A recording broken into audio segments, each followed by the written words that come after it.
Qablahu, Assalamualaikum warahmatullahi wabarakatuh. Saya Ihsan Mubarak Tri Rahmadani, NIM 1012301214, kelas SAF dari Hukum Keluarga Islam. Jadi adanya video ini karena memenuhi tugas kaidah fikih di pertemuan ke-14 tentang kaidah-kaidah fikih khusus dalam bidang al-ahwal asasiyah. Pertama, al-ahwal asasiyah itu yaitu istilah hukum yang berisi tentang hukum keluarga dan peradilan Islam. Hukum keluarga di sini meliputi hukum pernikahan, hukum waris, hukum wakaf, dzurri, dan hukum hibah di kalangan keluarga. Kaidah pertama yaitu al-aslu fil abta'i tahrimi, hukum asal dalam masalah seks yaitu haram. Maksud dari kaidah ini yaitu dalam berhubungan seks pada asalnya yaitu haram dikarenakan belum adanya ikatan pernikahan atau belum adanya hal-hal yang jelas tanpa meragukan lagi, yaitu dengan adanya akad nikah. Kaidah ini berdasarkan surah Al-Isra ayat 32 yang berbunyi wala taqrabuz zina innahu kana fahisatan wa sa'a sabila, dan janganlah kamu mendekati zina, sesungguhnya zina itu adalah perbuatan yang keji dan jalan buruk. Al-Isra ayat 32. Maksud dari dalil ini yaitu berhubungan seks di luar nikah termasuk dalam perbuatan zina, yaitu perbuatan yang keji. Di sini Allah melarangnya dengan ungkapan jangan mendekati perbuatan zina. Ini memberi kesan bahwa mendekati saja sudah tidak boleh, apalagi melakukannya. Contoh dari kaidah ini yaitu pemuda-pemudi melakukan seks di luar nikah itu haram. Akan tetapi berbeda halnya apabila pemuda dan pemudi tersebut telah berakad nikah, maka hubungan seks menjadi halal. Yaitu lanjut kaidah yang kedua, la haqqa lizauji ala zaujatihi illa fi hududi awamir yamsi lizawaji wala haqqa lizaujati ala zaujiha illa fi hududi awamir yamsi lizawaji. Tidak ada hak bagi suami terhadap istrinya kecuali dalam batas-batas pernikahan, dan tidak ada hak bagi istri kepada suaminya kecuali dalam batas-batas syariah Islam tentang pernikahan. Kaidah ini menggambarkan bahwa keseimbangan kedudukan antara suami dan istri.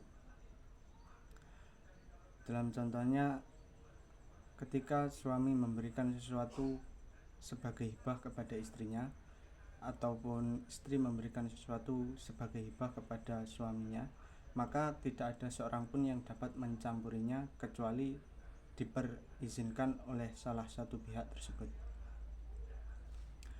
Dalil kaidah ini saya mengambil dari surah An-Nisa ayat 4 yang berbunyi wa atun nisaa shadiqatihinna nihlatan fa intibna lakum an syai'in minhu nafsan faquluhu hani'an mari'a. Berikanlah mas kawin kepada wanita yang kamu nikahi dengan penuh kerelaan, dan jika mereka memberikan kepada kamu sebagian dari mas kawin tersebut, maka ambillah dengan sepenuh hati, sesungguhnya itu lagi baik akibatnya. Surah An-Nisa ayat 4. Mas kawin dalam akad nikah adalah kepemilikan milik istri sepenuhnya. Jadi suami tidak boleh mencampuri tentang adanya mas kawin tersebut.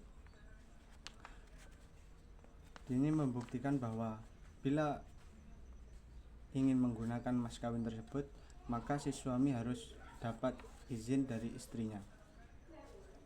Contoh halnya yaitu ketika istri mendapat mahar ketika akad nikah, jika suami ingin menggunakannya, maka harus dapat izin dari suaminya terlebih dahulu sebelum menggunakannya. Lanjut kaidah yang ketiga yaitu man alaqat talaqa bis sifatin lam yaqduna wujudiha. Barang siapa menggantungkan talak kepada suatu sifat, maka talak tidak jatuh apabila tanpa terwujudnya sifat tadi. Maksud kaidah ini yaitu sudah banyak di Indonesia menggunakannya, yang disebut dengan taklid talak. Talak yang digantungkan kepada suatu sifat, ketika sifat tersebut terwujud, maka talak tersebut jatuh dengan adanya istri tidak rela dan mengajukan gugatan kepada pengadilan. Jadi maksudnya yaitu ketika akad nikah si suami mengadakan taklid talak, ketika taklid tersebut dilakukan oleh si suami, maka talak tersebut jatuh. Sumber dari dalil dari sumber kaidah ini yaitu Quran surah An-Nisa Al-Isra ayat 34, yaitu wa'aufu bil ahdi innal ahda kana mas'ula, dan penuhilah janji karena janji itu pasti diminta pertanggungjawabannya. Dari ayat ini tujuannya yaitu terdapat dalam praktek taklid talak adanya perpisahan atau perceraian itu karena terjadi kesepakatan atau perjanjian ketika akad nikah.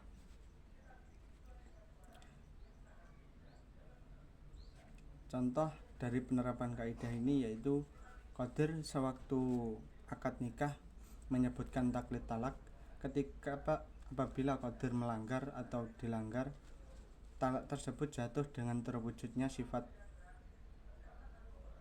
tersebut. Umpamanya tidak memberikan nafkah selama 3 bulan. Lafaz taklid talak, jika engkau masuk rumah laki-laki itu maka engkau saya talak. Sekian video ini saya buat, bila banyak kurangnya mohon maaf. Akhiran billahi taufik wal hidayah wa ridha wa inayah. Wassalamualaikum warahmatullahi wabarakatuh.